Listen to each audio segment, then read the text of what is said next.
Bonsoir à tous, désolé pour mon aspect fantastique ce soir, c'est les aléas du direct. On est dans Oroth du Rav Kook, Oroth à Milchama, la partie qui s'appelle à Milchama, et on est au milieu de la Piska Chet. Ok, on s'était arrêté, on n'avait pas vraiment terminé la Piska Chet. Alors, dans cette Piska, le Rav nous parle de quoi de manière générale? Je vais faire un petit retour en arrière, tout très rapide. Le Rav Kook vient nous expliquer que la Première Guerre mondiale a mis fin à l'idéal que représentait la culture occidentale et le christianisme. Et donc, il est temps de changer tout ça. Il est temps de remplacer ça par quelque chose d'autre, puisque ça n'a pas marché. C'était voué à l'échec, le Rav Kook l'a expliqué. Eh bien, il va falloir remplacer ça par autre chose. Ok? On va reprendre... Je vais reprendre très rapidement à la 1, 2, 3, 4, 5e ligne du début de la Piska. Oram shel Israël Yofia. Donc la lumière d'Israël va donc apparaître suite à la déchéance de la culture occidentale. Oram shel Israël Yofia. לכונן עולם בעמים בעלי רוח חדשה, בלאומים אשר לא יהגו ריק ולא ירגזו עוד על השם ועל משיחו. Donc la lumière d'Israël arrive, et à ce moment-là, quoi? Eh bien, לכונן עולם, c'est pour לכונן, מה זה לכונן? לא. לכונן, c'est pour mettre en place, inaugurer. Lechonen olam be'amim ba'alei ruach chadasha, avec des peuples qui auront un nouvel esprit. Et c'est quoi ce nouvel esprit? Beleumim asher lo yehegu rik. Mazé beleumim dans des nations asher lo yehegu rik, qui ne se rattacheront pas à du rien. Rik. Seulement on sait également, d'après Masoret Gdouma, que rik c'est remez Begematria Yeshu. Rik, c'est en remez, c'est en allusion, la gematria du mot Yeshu. Yeshu, c'est Jesus. Et c'est pour ça d'ailleurs que chez les Chassidei Chabad, quand on fait Aleinu Leshabeach, et qu'on dit Ve'em mishtachavim lahevel varik, אז il crache un petit coup par terre. Ok? Mishtachavim lahevel varik. Non, ils le font très gentiment, très poliment. Bien sûr, ils t'ont pas dit qu'ils ont fait... Non, c'est pas comme ça. C'est-à-dire... Velo yirgezu od al Hashem ve'al meshicho. Oui, puisque on parle de l'effondrement de cet idéal chrétien, le christianisme, qu'est-ce qu'il a fait comme problématique? Eh bien, tout le problématique du christianisme, c'est l'idée complètement erronée qu'ils ont eue du Mashiach. Et donc ça, une fois que c'est tombé, alors on va pouvoir mettre en place une vraie idée de ce que c'est le Mashiach. Ok? Agaf, qu'est-ce que c'est la vraie idée du Mashiach? C'est-à-dire l'idée proposée par le judaïsme. Donc c'est quoi? Voilà, je pose une question sur une notion simple, finalement. Le Mashiach, c'est une notion qui fait partie des 13 articles de foi du Rambam. Ça fait partie des bases du judaïsme. Israël comme facteur, comme nation. Ouais, mais ça, c'est pas le Mashiach, ça c'est vrai tout le temps. Le Mashiach, c'est un dirigeant politique. C'est-à-dire que l'avènement du Mashiach version juive, c'est lorsque le peuple juif et son dirigeant amène au monde une réponse politique, c'est-à-dire une réponse ancrée dans ce monde-ci, de comment est-ce qu'on doit être une société idéale, pas seulement au niveau individuel, mais également au niveau national. Et ce n'est pas de la mystique. C'est extrêmement terre à terre. Ok? Tov. Asher lo yehegu rik velo yirgezu od al Hashem ve'al meshicho. על אור חיי העולם ועל התום והאמונה אשר לברית עולמים. Et ces peuples-là ne se révolteront plus contre la lumière, source de vie dans ce monde, et la Emouna dans la Brit Olamim. C'est quoi cette... Bon, alors la Emouna, ok, mais dans quoi? Dans l'alliance éternelle. C'est quoi cette alliance éternelle? C'est-à-dire, c'est qui nous? C'est qui nous? Tu dis entre Hachem et nous. Israël. Nahon. Alors, pourquoi est-ce que ça, c'est une réponse? Parce que c'est ce que le christianisme a dit. Qu'il n'y a plus d'alliance avec le peuple juif. Hein? Je sais pas compris. Eux, ils ont dit qu'ils sont la nouvelle alliance. Nahon. Alors qu'en vérité, Akadosh Baruch Hu n'a pas du tout enlevé son alliance avec le peuple juif. Ok? Il y a un livre, je ne sais plus comment il s'appelle le mec qui a écrit Le quelque chose. C'est un Français, un ancien chrétien qui est devenu Ben Noach et qui a écrit un livre qui s'appelle Les églises comme les ambassades ou les ambassadeurs d'Israël aux yeux du monde. Et là-bas, il explique qu'il faudrait que le christianisme opère 3 petits changements pour pouvoir véritablement prendre leur place dans le dévoilement de Dieu et devenir les ambassadeurs, les représentants d'Israël dans le monde. Alors, c'est quoi ces 3 changements? Il ne demande pas que l'Église chrétienne devienne juive. Il dit non, il faut simplement qu'ils arrêtent de croire dans la Trinité, qu'ils arrêtent leur fixation sur la personnalité de Jésus et qu'ils reviennent sur cette idée que Dieu a abandonné Israël. Voilà, s'ils reviennent sur ces 3 points-là, il leur reste, c'est pas vrai, il leur reste un mode, il leur reste, je vais te dire, il leur reste un idéal de vie basé sur la bonté, et basé sur l'acceptation de l'autre, ce qui est pas forcément négatif. Ok? T'as raison que c'est pas chrétien à la base, c'est juif. C'est vrai. Mais en vérité, soyons honnêtes. J'entends ce que tu dis, et je vais aller plus loin. Parce qu'en vérité, un chrétien qui fait tchouva, c'est-à-dire qui abandonne l'idolâtrie, il fait quoi? C'est un juif. Chose qui n'est pas le cas pour un musulman qui fait tchouva. C'est-à-dire qu'un musulman qui fait tchouva, il peut rester musulman. C'est-à-dire que l'islam représente une réalité spirituelle en tant que telle.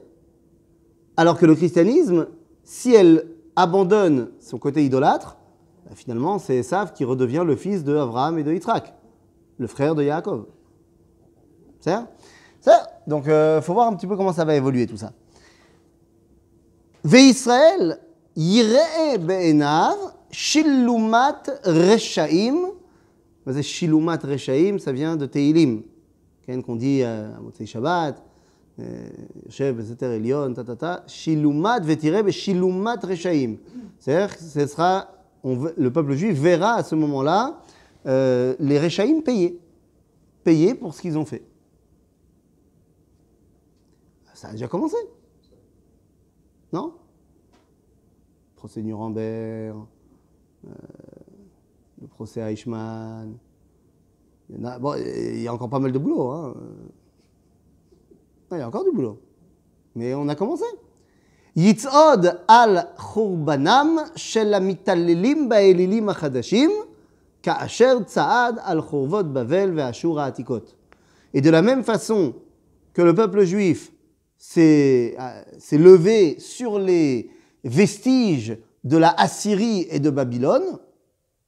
On parle ici de celui qui a détruit le royaume d'Israël, à savoir Sancheriv Melech Ashur, en l'an moins 721, et de celui qui a détruit le royaume de Yehuda, à savoir Nabuchodonosor, en moins 586 avec les Babyloniens. Et donc, de la même façon que ces empires-là, qui étaient les plus grands empires de l'époque, Babylone, la Assyrie, sont tombés et ne sont plus aujourd'hui que des vestiges archéologiques, et Israël s'est tenu debout quand eux sont tombés. Et de la même façon, l'empire qui est actuellement l'empire occidental va également s'effondrer, mais Israël sera toujours debout à ce moment-là. Est-ce qu'il s'agit ici de l'effondrement physique du monde occidental? Voilà, il ne semble pas que le Rav Kook pense qu'il s'agit de l'effondrement physique concret, que Paris sera en ruine, que Londres sera en ruine, que Washington sera en ruine. Non. Mais au niveau de ce qu'ils représentent dans leur idéologie morale, Oui. Et c'est là qu'Israël a son mot à dire. D'accord? Az, yeda, veyuchach, ki ach bo el Elohei Israël Moshiach. À ce moment-là, tout le monde comprendra que c'est Elohei Israël qui est Moshiach. Pourquoi est-ce que ça ne suffit pas de dire ki ach bo el Elohei Moshiach ou el Amoshiach? Pourquoi on est obligé d'appuyer sur le fait que tout le monde comprendra que c'est le Dieu d'Israël qui est Moshiach? Alors il est Moshiach qui? Tout le monde. Donc pourquoi faire la spécificité qu'il s'agit? Pourquoi est-ce qu'on ne l'appellerait pas Elohé Haolam à ce moment-là? Eh bien simplement parce qu'il faudra que tout le monde se rende compte que c'est la façon dont Israël voit le dévoilement divin qui est la bonne pour tout le monde. Pas que tout le monde doit devenir juif, hein, pas du tout. Mais que c'est la façon dont Israël a de lire le dévoilement divin qui doit parler également au monde. Et ça, il faut comprendre que c'est quelque chose qui est extrêmement dur à intégrer pour le monde, et peut-être aussi encore plus pour Israël. À partir de quand c'est devenu véritablement un enjeu? Parce que, quand je vous dis à partir de quand c'est devenu un enjeu, il faut comprendre que pendant très longtemps, tout ça, non seulement n'avait pas lieu d'être écrit, mais n'avait absolument pas de réalité concrète. Parce qu'il faut bien comprendre une chose. En plein milieu des croisades, le peuple juif, il a beau avoir des trucs à dire, ben personne ne va l'écouter. À quoi? À se sauver, à se cacher. Ce qui veut dire qu'au niveau de son influence spirituelle, c'est moyen. C'est-à-dire, je parle de son influence sur le monde, pas son influence à l'intérieur du Beth Midrash, machin. Parce qu'à l'époque des croisades, on va avoir des Rashi, on va avoir des Rambam. C'est-à-dire, mais tu vas me dire que le Rambam, il a influencé Salah ad-Din parce qu'il était son médecin. Oui, mais ce n'est pas l'influence du peuple juif. C'est-à-dire, quand on est à l'époque du Moyen-Âge, l'état du peuple juif, il est pas resplendissant non plus. Et donc, il faut bien comprendre que pendant 2000 ans, même si le peuple juif a quelque chose à dire, et il a quelque chose à dire, Shum davar. Lama shum davar? Ki chokhmat hamisken bezouya ou devarav einam nishmaim. Nous dit Shlomo Ameler dans Michelet que la sagesse du misken, elle est tournée en dérision, et ses paroles ne sont pas entendues. À partir de quand on a arrêté d'être misken, et qu'on a que ce qu'on avait à dire, tout d'un coup, a été mis en pleine figure du monde et de nous. Alors, ça a commencé un petit peu avec la création d'État d'Israël où on a arrêté d'être misken, mais pas vraiment, voilà. Parce qu'après la création de l'État d'Israël, c'est vrai qu'on a un État, c'est vrai qu'on est moins misken qu'avant, mais on est quand même vu comme étant des miskenim qui ont eu une chance incroyable de battre les 4-5 armées arabes en 1948. Ça a été une victoire que personne n'attendait, certes, mais ce n'était pas une victoire éclatante non plus. Et puis après, de toute façon, la situation en Israël n'était pas bonne, quoi. Il y a les années 50 en Israël, c'est pourri, hein. Faut être conscient. C'est génial quand on regarde sur du long terme, mais quand on fait un focus sur les années 50, les mecs, ils ont rien à bouffer dans les années 50. C'est-à-dire, c'est terrible la situation. Et je ne te parle pas de la situation interne en Israël où on fait venir les Juifs du Maroc, les Juifs du Yémen et qu'on en fait pratiquement des esclaves. C'est-à-dire, c'est pas folie. En 1967, il se passe un truc. Alors oui, on gagne une guerre contre des ennemis a priori plus puissants que nous et on la gagne. Bah, te casse pas le nez toi aussi. Ce serait dommage. Et c'est ça, hein. Et on la gagne de façon éclatante en 6 jours. Ok, ça c'est sûr que ça a calmé un peu tout le monde, mais c'est pas ça qui vient exploser à la figure du monde entier. Ce qui vient exploser à la figure du monde entier, c'est que en 1967 se réalisent les prophéties de la Bible au milieu du XXe siècle. C'est-à-dire, le peuple juif qui revient à Jérusalem, à Shrem, à Hebron, tout ça c'est marqué dans la Bible. Et tout d'un coup, les prophéties du Tanakh, qui sont le ciment de base de la culture occidentale chrétienne, oui, le christianisme, il croit aux évangiles, mais il croit aussi à ce qu'ils appellent l'Ancien Testament, le Tanakh. Donc, il voit un morceau de Tanakh se réaliser au XXe siècle. Et non seulement cela, mais se réaliser par la main de qui? Par la main des enfants d'Israël. Et donc, tout d'un coup, peut-être que le Tanakh a raison, puisqu'il se réalise, mais pire que ça, peut-être que la façon dont les Juifs lisent le Tanakh, est la bonne. Et ça, c'est une claque incroyable au christianisme et à la culture occidentale. Mais c'est une claque également terrible à qui? À nous. Parce que si eux doivent en être conscients, nous également. Et le problème, c'est quoi? Eh bien, c'est que nous, il y a une dissonance terrible. Parce que si ceux qui avaient fait la guerre des 6 jours et l'indépendance d'Israël avaient été des mecs qui parlaient l'araméen, qui parlaient l'hébreu tanachique et qui avaient une kippa et des tzitzit et qui venaient au nom du Tanakh, alors j'aurais compris. Mais le problème, c'est que ceux qui ont fait ça, c'est le juif Riloni, qui s'est détaché de la culture juive religieuse. Et donc ce juif Riloni qui ne se voit pas comme étant le successeur de la tradition d'Israël, c'est lui qui a réalisé la promesse des prophètes. Et ça, c'est terrible. Le juif religieux en Israël doit comprendre et intégrer ce fait-là. Le juif Riloni doit comprendre aussi qu'il a fait quelque chose qui le dépasse. C'est ce qu'avait dit un jour l'écrivain israélien Amos Oz, qui n'était pas super fan dans sa carrière des religieux. Hein? Oui, voilà, il n'est pas le plus grand fan de la Torah. Et un jour, il a dit,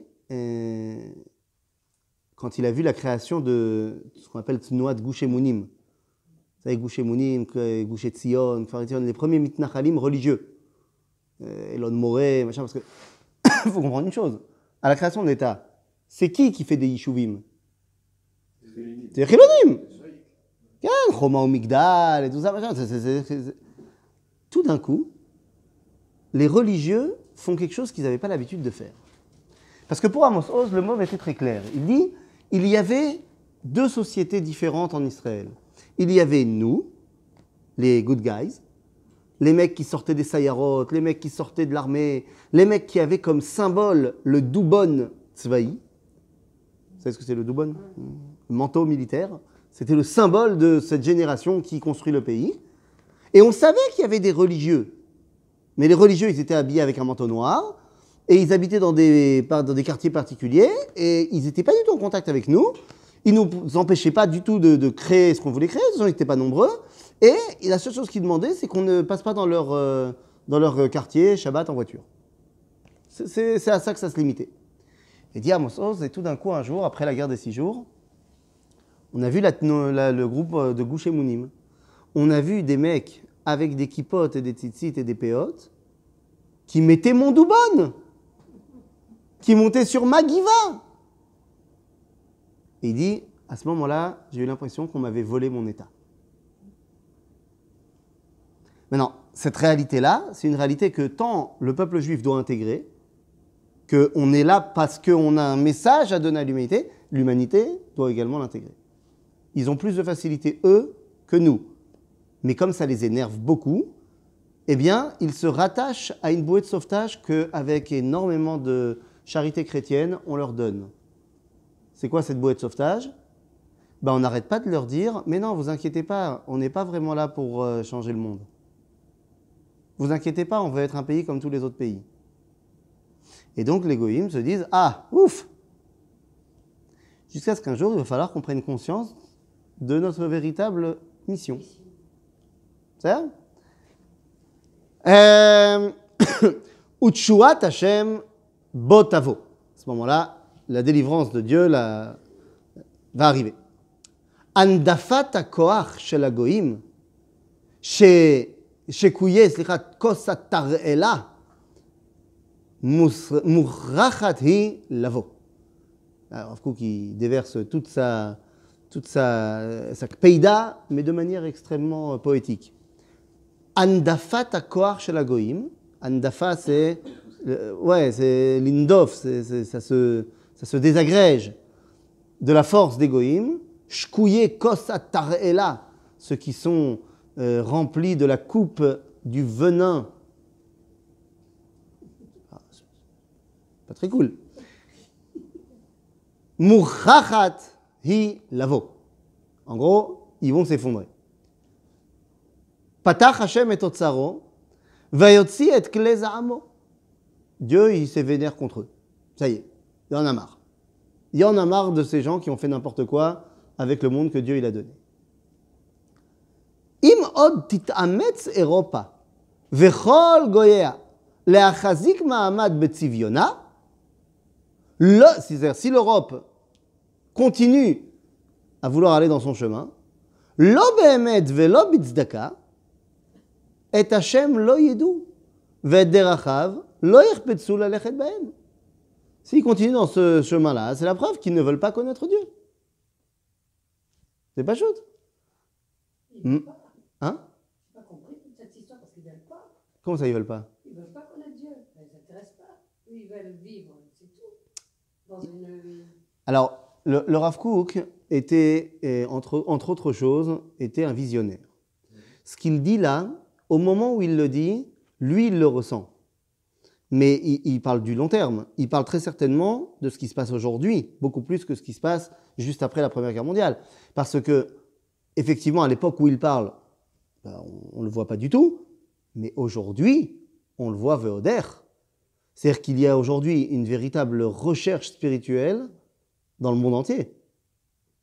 Il y a une recherche terrible. Ça ne veut pas dire que tout de suite, ils ont abandonné le christianisme, mais on voit qu'il y a un véritable retour des peuples vers la spiritualité et non pas vers leur religion. C'est manienne. C'est que la seule religion qui réussit en Europe, c'est l'islam, parce qu'elle n'est pas européenne. C'est-à-dire que l'islam arrive comme étant une nouvelle spiritualité. Vous allez me dire quoi? Comment ça, pas européenne? Il y a toujours eu des musulmans. Hein? Alors attends, 2 secondes. Il y a toujours eu des musulmans. Oui, il y a toujours eu des musulmans. On connaissait les... Enfin, toujours. Ça fait longtemps qu'on connaît les musulmans. Mais Besofo Shel Davar, jusqu'au XXe siècle, les musulmans étaient confinés dans le monde arabe.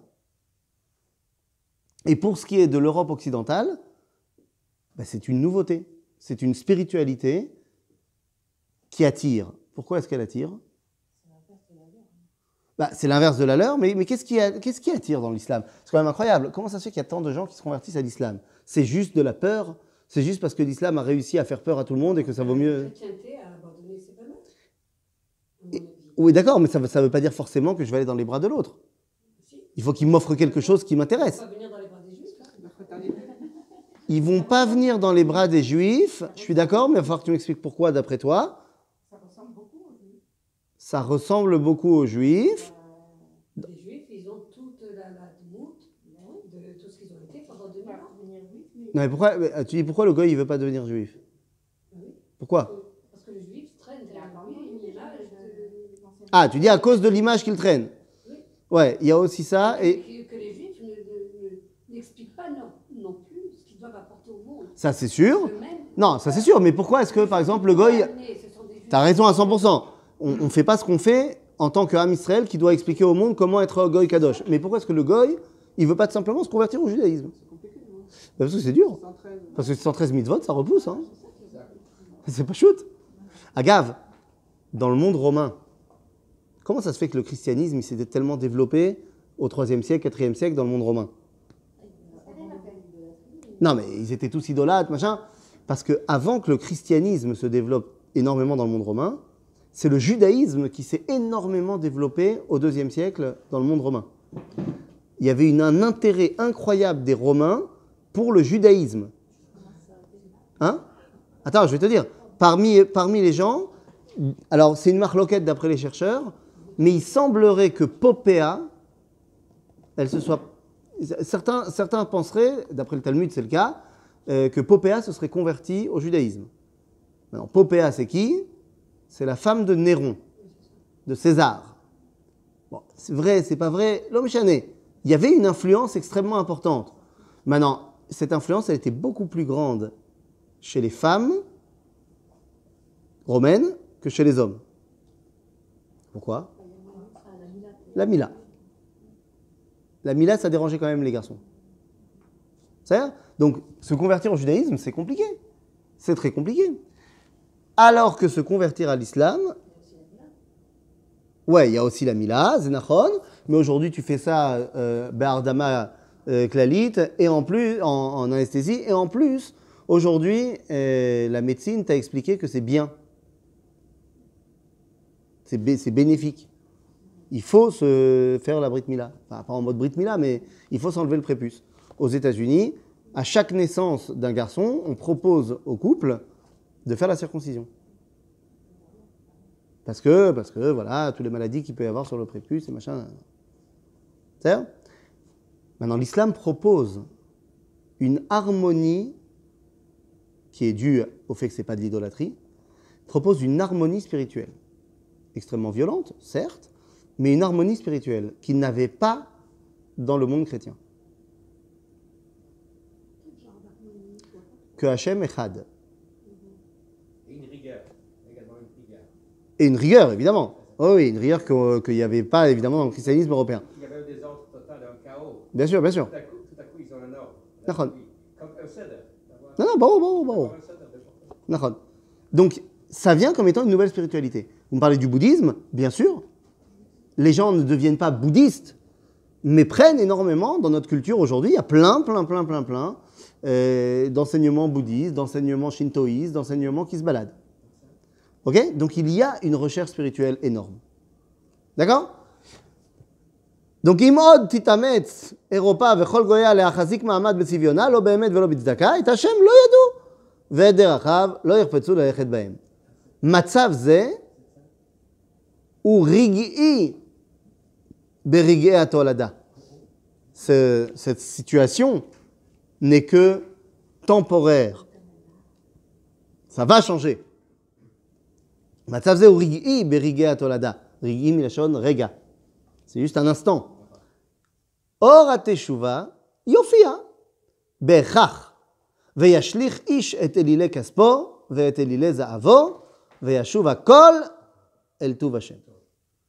Viendra un temps, la tchouva doit arriver. Regarde, pourquoi le Rav Kook est tellement sûr que Or HaTshuva Yofia Be'echach? Lama. Comment il peut être tellement sûr qu'il y aura la tchouva? C'est traditionnel. Qu'est-ce que c'est écrit dans la Torah? Où c'est écrit dans la Torah? Oui, mais ça c'est au sein du peuple juif. Là, il ne parle pas du peuple juif. Il parle... Non, pas du tout. La tchouva ici, c'est pour le monde entier qui doit se remettre vers Hachem. Que quoi? Que Kol ha'amim yikreu safa achad nachon. Et aussi parce que c'est écrit dans le monde que Dieu a créé. La tchouva est le retour, cette dimension de retour, est une dimension inscrite dans les fondements même de la création. La terre fait tchouva tous les 365 jours. Elle revient là où elle était. La terre fait tchouva lorsque l'automne arrive et que tout revient à sa source pour pouvoir ressortir au printemps avec de nouvelles forces. Le monde entier fait tchouva tout le temps. Parce que Kol davar choser le shorcho. Parce que chaque chose retourne à son origine. Il y a cette volonté de revenir à l'origine. Et ça, c'est pas que vrai pour les Juifs. Lorsqu'on avait déjà expliqué ici que Bereshit bara Elohim et hashamayim et haaretz, ça veut dire quoi?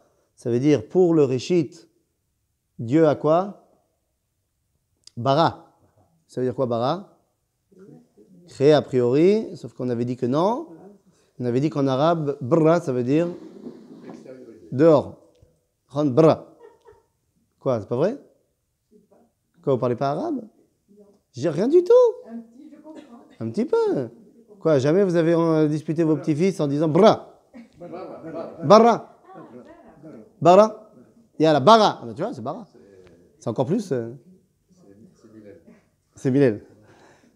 Donc, ça veut dire que bara, ça veut dire mis à l'extérieur. Dieu, pour créer, il a mis à l'extérieur le monde. À l'extérieur de quoi? De qui?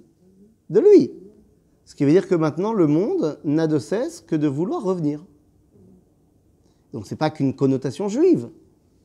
Donc, le Rav Kook te dit, Or a teshuva, yofi abecha. C'est sûr.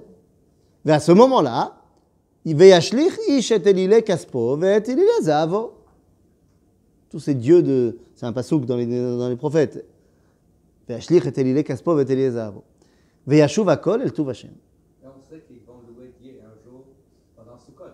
Naron. Donc, donc le Rav Kook te dit, ça va arriver. Naron. Az, à ce moment-là, tikached atarbut haovit bechol yesodotea. À ce moment-là, la culture actuelle disparaîtra dans toutes ses fondations. C'est ce qu'on appelle aujourd'hui le postmodernisme, où toutes les idéaux qui étaient prônés au XXe siècle s'effondrent aujourd'hui. Ok? Ils n'arrivent pas encore à le remplacer, parce que le postmodernisme, c'est fantastique. C'est tout ce qu'on croyait avant, c'est pas bien, mais voilà, on n'a rien d'autre à proposer. Ça a commencé avec tous les philosophes déconstructionnistes. Par exemple, Derrida. C'est-à-dire qu'on veut déconstruire tout ce qu'il y avait avant. Mais on ne propose rien à la place. Hein. C'est juste qu'on déconstruit ce qu'il y avait avant. C'est-à-dire, le Rav Kook, il explique que c'est nécessaire, par exemple, que le monde devienne chiloni avant qu'il revienne vers Akadosh Baruch Hu. Il ne peut pas passer de l'église à la synagogue. Lama. Parce que il faut d'abord que tu te détaches de ce qui était faux, que tu sois dans un no man's land au niveau spirituel, idéologique, pour pouvoir rechercher la vérité.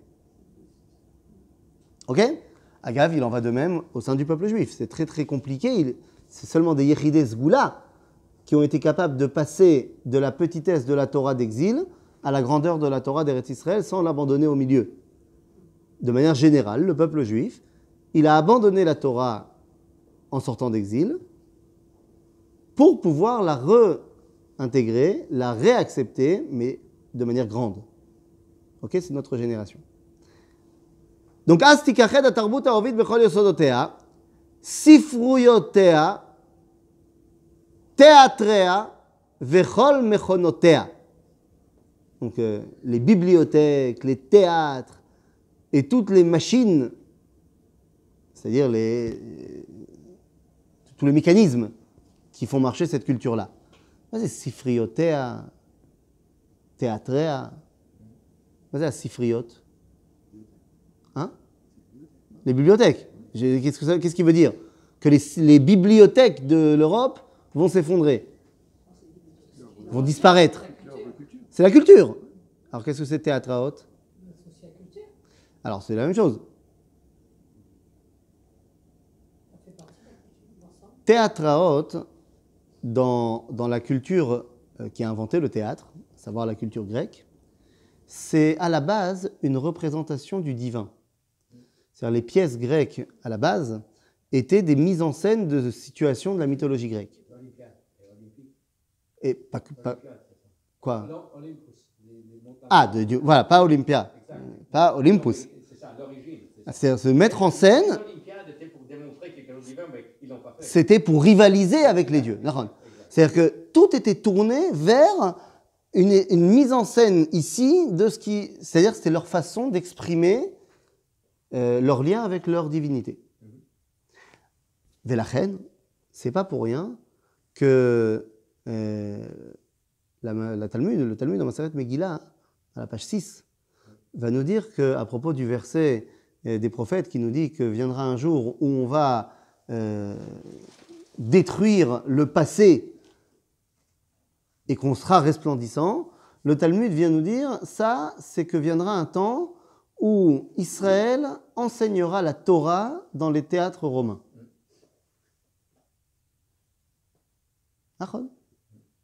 Atid Israël et la Torah בתיאטראות ובקרקסאות.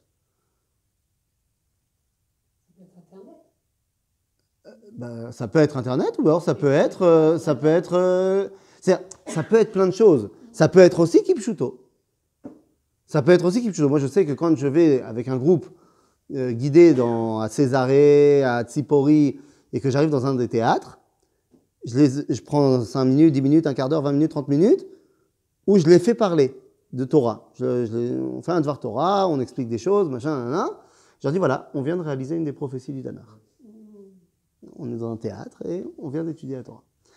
C'est une réalité. Maintenant, il y a aussi tout ce qui va, pas au niveau terre à terre, mais effectivement, il va falloir qu'on donne quelque chose à la place de tout ce qui va s'effondrer, bien sûr. וכל מכונותיה וכל החוקים אשר בהבל והבל יסודם. Il faudra également changer מערכת המשפט. Parce que la base de la justice version Tarbout occidentale, c'est Hevel ve Havel. C'est n'importe quoi et c'est également Havel, c'est injuste. C'est terriblement injuste. Ouais, c'est préjudiciable. Maintenant, en quoi la justice, elle est injuste? C'est-à-dire? Mais pourquoi? En quoi? Donnez-moi un exemple de la justice occidentale. Qui a inventé la justice en tant que telle au niveau de la culture occidentale? Ça nous vient de Rome. Le Mishpat Romi. Agave, il y a plein de lois du Mishpat Romi qui sont encore les bases de nos lois en Occident. Comme Napoléon, etc. Comme Napoléon, pas que Napoléon, mais Napoléon, quand il a créé le Code civil, il reprend énormément de Jules César. Maintenant, une de ces lois romaines, qui est encore aujourd'hui en vigueur, et qui est extrêmement terrible, c'est Chazaka Belita'ana. Ce qui veut dire, si jamais je possède un bien foncier, un terrain, ok, pendant plus de 3 ans, et que personne n'est venu se plaindre, c'est à moi. C'est quoi je le possède? Non, je suis là pendant 3 ans, et personne n'est venu dire, non mais en fait, t'es chez moi. Voilà, j'occupe pendant 3 ans, et personne n'est venu pendant ces 3 ans dire que c'est à moi, en fait, excuse-moi, machin. Zéchéli. Savez d'où ça vient? Ça vient directement de Rome. Parce que les Romains, pour étendre leur empire, ils avaient une armée, des légionnaires. Légionnaires qui n'avaient pas 3 ans de service militaire comme nous, mais qui avaient 15 ans de service militaire. Et si tu avais survécu à tes campagnes au bout de tes 15 ans, tu étais libéré de tes obligations, mais tu dois recevoir aussi un peu un ma'anak shichour. Et l'armée, elle ne peut pas payer en sesterces tous les légionnaires. Donc, qu'est-ce qu'elle fait? Elle leur donne des cadeaux, des territoires, des terrains dans les territoires conquis par la République, ou par l'Empire. C'est quelque chose qui est extrêmement bien expliqué dans Astérix, le cadeau de César. Ouais. Oui, c'est ça le cadeau. César a donné le village gaulois à quelqu'un. C'est un très très bon album. Quoi qu'il en soit, vous comprenez bien que ces terrains-là, ils appartiennent à qui? Aux gens. Aux gens qui ont été conquis par Rome.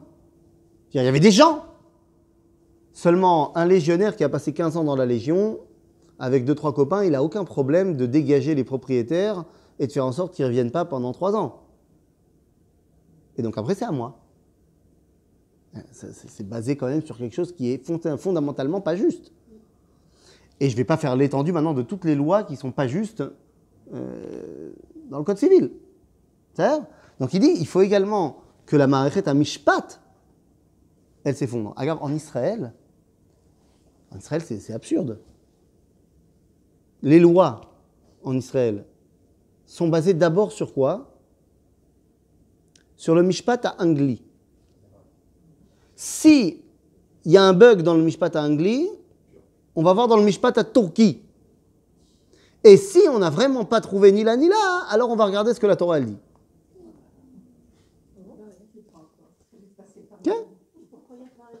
Le monde à l'envers. C'est ça le Mishpat israéli aujourd'hui. Donc il faut également qu'en Israël, on fasse un petit switch. זה נכון, זה נכון. בהבל ועוול יסודם, וכל נימוסי החיים הרעים והחטאים כליל יחלופו. Qu'est-ce qu'il te dit? Il te dit נימוסי החיים הרעים והחטאים. De quoi il parle? Non, נימוסי החיים, vas-y, נימוסי החיים. La politesse. Ah, c'est pas bien la politesse, si, c'est très bien la politesse. Sauf quand c'est Nimoussé Achaim, Araim ve Achataim. C'est-à-dire que le Rav Kook, il explique quelque chose de son époque. À son époque, il faut comprendre un truc. On a dit, toutes ces piskaot-là, elles ont été écrites pendant la Première Guerre mondiale. Maintenant, à la veille de la Première Guerre mondiale, il faut voir un petit peu à quoi ressemble l'Europe de la veille de la Première Guerre mondiale. Mamage de la veille, hein. Juste avant l'assassinat de Franz Ferdinand, à quoi ça ressemble l'Europe? Ben, c'est très simple. Tous les nobles, vont au théâtre, vont dans les salons, font du baise-main aux matrones et aux gentes dames ainsi et là, vont à la valse, à l'opéra à Vienne, et tout le monde se fait des puchimuchi. On est tous copains, shalom oui, chapeau de forme, tout ce que tu veux, et on parle de la paix et de l'amour, de la fraternité entre les gens. Il a suffi qu'il y ait un archiduc, non?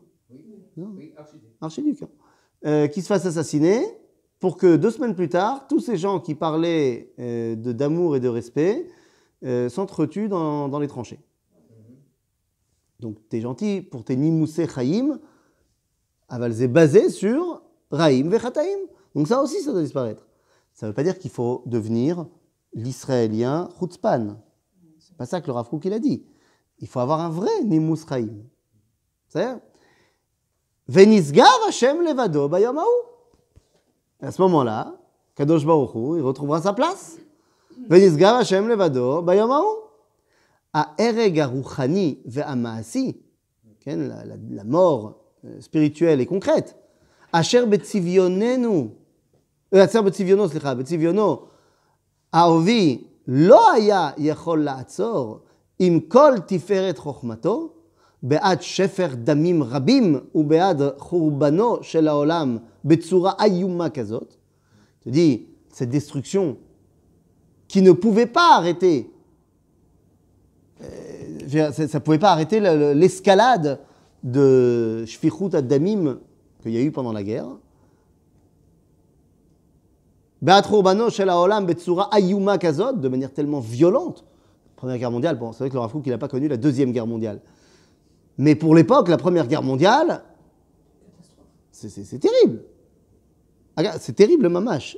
C'est quoi l'élément qui a été le plus, pour les historiens et surtout pour les poilus, pour les gens qui ont survécu à la Première Guerre mondiale, quel a été pour eux le siman que cette guerre était beaucoup plus terrible que toutes les autres? Et c'est quelque chose qui, quand on y réfléchit, au niveau de ce que ça représente moralement, ça montre qu'on est tombé très très très bas. Les guerres napoléoniennes, elles ont fait beaucoup de morts, il y a eu beaucoup de sang qui a été versé, mais quelque part, ce sont des guerres propres. On se tue, on s'entretue, mais dans l'honneur. La Première Guerre mondiale a vu l'avènement de la guerre chimique, le gaz moutarde. Le gaz, c'est extrêmement perfide comme moyen de se débarrasser de son ennemi. C'est pas pour rien qu'après les conventions de Genève et machin ont interdit la guerre bactériologique. Mais il faut se rendre compte que pour l'époque, c'était une nouveauté incroyable, et puis c'était surtout la preuve qu'en fait, c'est bas, quoi. C'est bas, et ça montre la bassesse de l'humanité à ce moment-là. Et donc il te dit, ההרג הרוחני והמעשי אשר בצביונו האהובי לא היה יכול לעצור את כל תפארת חוכמתו בעד שפך דמים רבים ובעד חורבנו של העולם בצורה איומה כזאת, הרי הוא מוכיח על עצמו שהוא פסול מעיקרו. C'est pas la bassesse de l'humanité à ce moment-là, c'est qu'à l'époque, on aurait trouvé le gaz moutarde avant, ça aurait fait... Je sais pas. Je sais pas si avant on aurait utilisé ça. Je vais te dire mieux que ça. Encore une fois, hein, les guerres napoléoniennes, c'est 100 ans avant.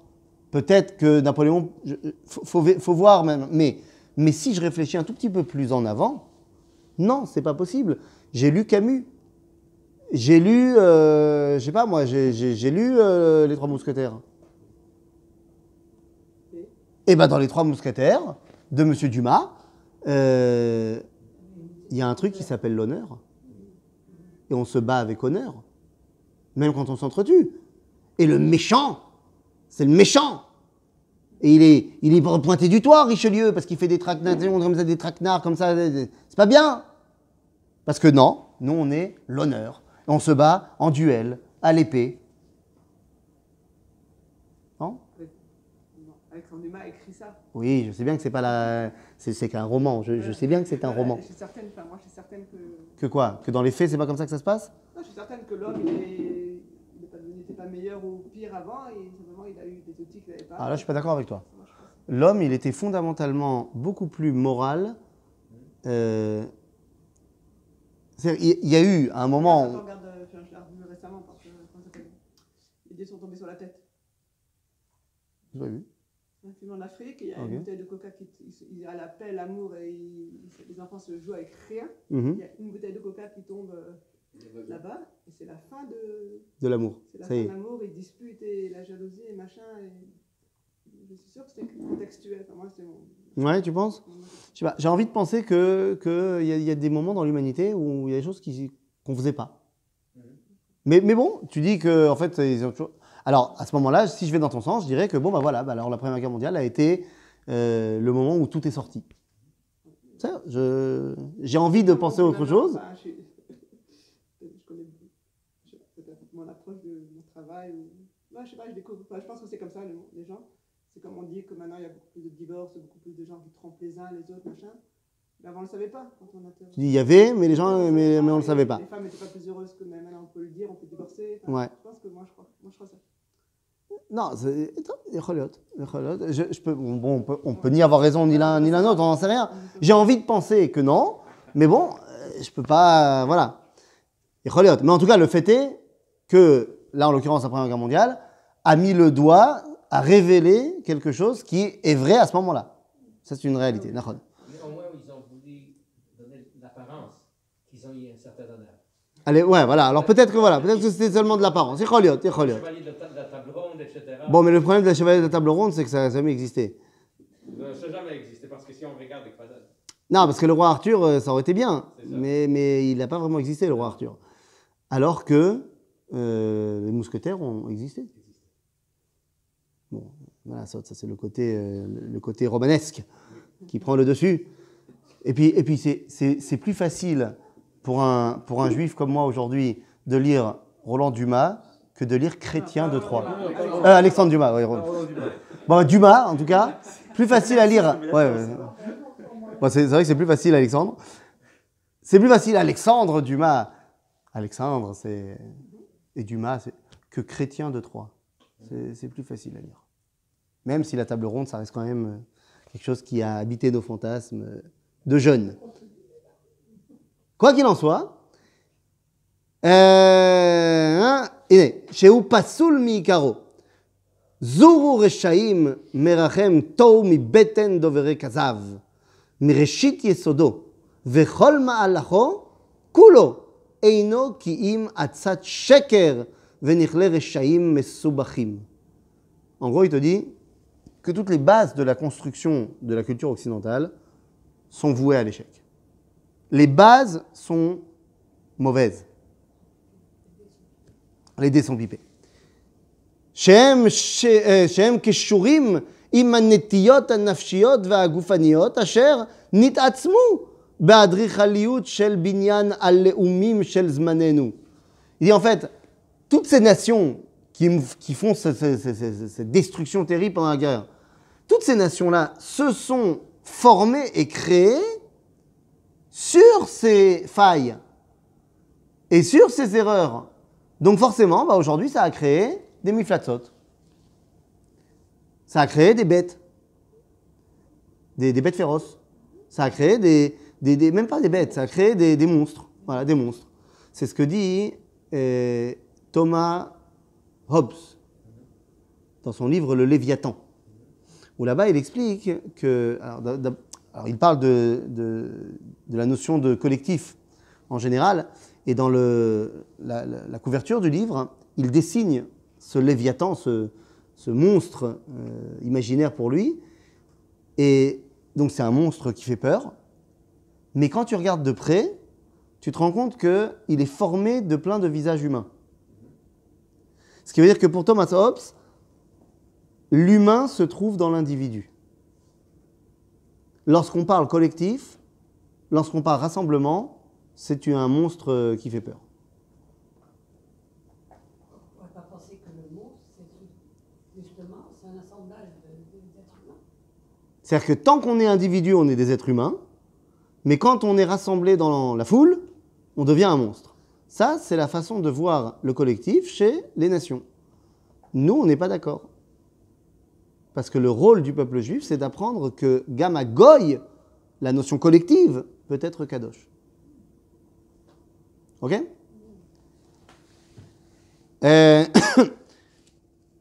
Shicheche Hashem bekiliyutam venos'im et shemo al sefatam befiyem ou bilshonam. Et pourtant, ce sont des gens qui n'arrêtent pas de prononcer le nom de Dieu. Mais ils le blasphèment. Avec ces cultures occidentales, In God we trust, et autres. On balance le nom de Dieu tout le temps. Mais quoi, pour faire ça? Alken, cherev techerav kol atarbut haovit. Et donc, finalement, toute cette culture actuelle va devoir s'effondrer.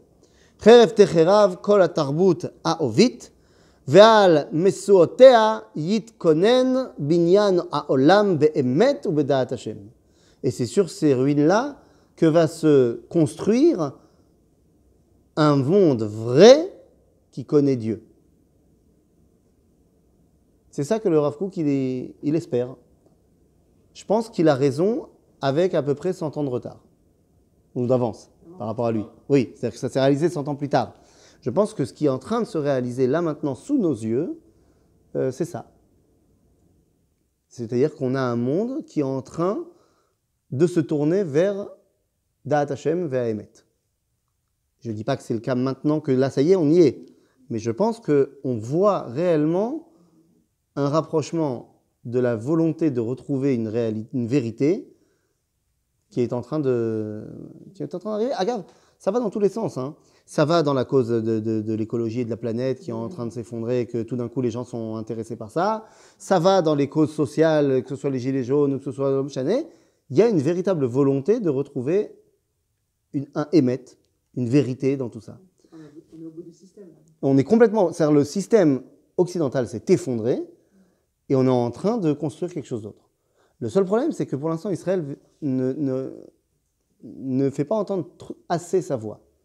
Je dis assez, parce qu'on commence, oui, à faire entendre notre voix. Mais pas encore assez.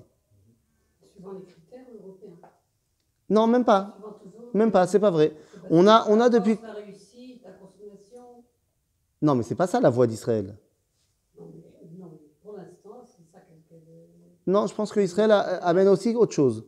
Il y a un vrai message, d'abord, d'entraide de vraie fraternité, que ce soit dans toutes les catastrophes naturelles où Israël est toujours présent, que ce soit au niveau de la façon de mener la guerre, où on est en train d'apprendre au monde comment est-ce qu'on fait pour mener la guerre de manière morale, que ce soit au niveau de la démocratie. La démocratie israélienne est plus démocratique que toutes les autres démocraties, des fois même trop, que ce soit au niveau également de la liberté individuelle, que ce soit au niveau... Je pense qu'Israël, Dafka, est en train de donner quelque chose au monde, et que ce soit au niveau politique. Parce qu'au niveau politique, Israël devient exportateur de talents. Les relations diplomatiques aujourd'hui avec le monde sont là, et ont pris un tournant qui n'est plus le petit protégé des États-Unis. Non. Aujourd'hui, Israël, quand il tisse des liens avec le monde, c'est parce qu'il est lui. Il y a eu un premier rapprochement, on a vu dans la presse, entre Israël et le Yémen. Vous avez vu le rapprochement? Il y a eu une conférence à Varsovie. Et bon, tout le monde était là, mais Netanyahou il était là-bas, et il était assis, dans le protocole a voulu ça, qu'il était assis à côté du ministre des Affaires étrangères yéménite. Il n'y a pas de relation diplomatique entre Israël et le Yémen, pays musulman.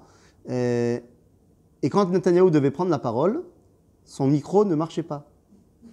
Ça ne marchait pas. Alors le ministre yéménite lui a tendu son micro. Et Netanyahou a commencé en faisant une blague en disant « Eh ben voilà, premier pas dans l'établissement de relations entre le Yémen et Israël. » Et tout le monde a ri. Et tout le monde a ri, et tout le monde a dit que c'était pas un rire mesquin. C'était amiti. Ça, il y a quelque chose qui est en train de se passer. En malasot.